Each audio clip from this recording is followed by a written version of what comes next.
তাহা তুমি কোথায়? রাতে বাসায় শুনে কেন? আমি তো আমার বাসায়। আমার বাসায়? আমার শরীরটা একটু খারাপ, দেখতে আসলাম। ও, আমাকে বলনি কেন? আমিও যেতাম। আমি আসলে তোমাকে বলার সময়টা পাইনি।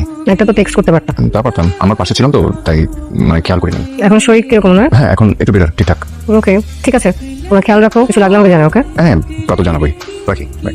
আমার ছোট ভাই আমার এক্স গার্লফ্রেন্ডকে বিয়ে করে ফেলেছে। আপনার কফি আমারই তো বলছে। তুমি তাহলে তোমার প্ল্যান মতো কাজটা করে ফেলা। কিসের প্ল্যান? তুমি বলেছো না আমাকে যে আমি যদি কখনো তোমার সঙ্গে চিট করি তাহলে বাই এনি চান্স তুমি যদি কোনো ফিল করো যে তুমি আমার সাথে চিট করো আর আমি ওই শোকে তারা যাওয়া তো অনেক দূরের কথা, আমি তোমার সাথে রিভেঞ্জ নিই। আমি দেখতাম যে তুমি কিভাবে সুখে শান্তিতে সংসার করো, শেষ পরিণতিটা দেখতাম। আপনি তাহলে স্বীকার করলেন আপনি আমার সাথে চিট করছেন? না, আমি স্বীকার করছি না। কারণ মেরি, আমি তোমার সঙ্গে কোনো চিট করিনি, কিন্তু তুমি ঠিকই রেস্টটা নিয়ে নিয়েছো। এটা ঠিক করো না তুমি? হাত ছাড়েন। যদি না চাই? আমি বলছি আমার হাত ছাড়েন। যদি না চাই? না চলে চিৎকার করে সবাইকে জানাবো যে আপনি জোর করে আমার হাত ধরছেন। আপনার ভাইয়ের সাথে আমার 3.5 বছরের রিলেশন ছিল। She is my x. Samir, আমি পুরো বাড়ি তোমাকে খুঁজতেছি, তুমি এখানে দাঁড়াইছো কেন? কি হয়েছে সামির?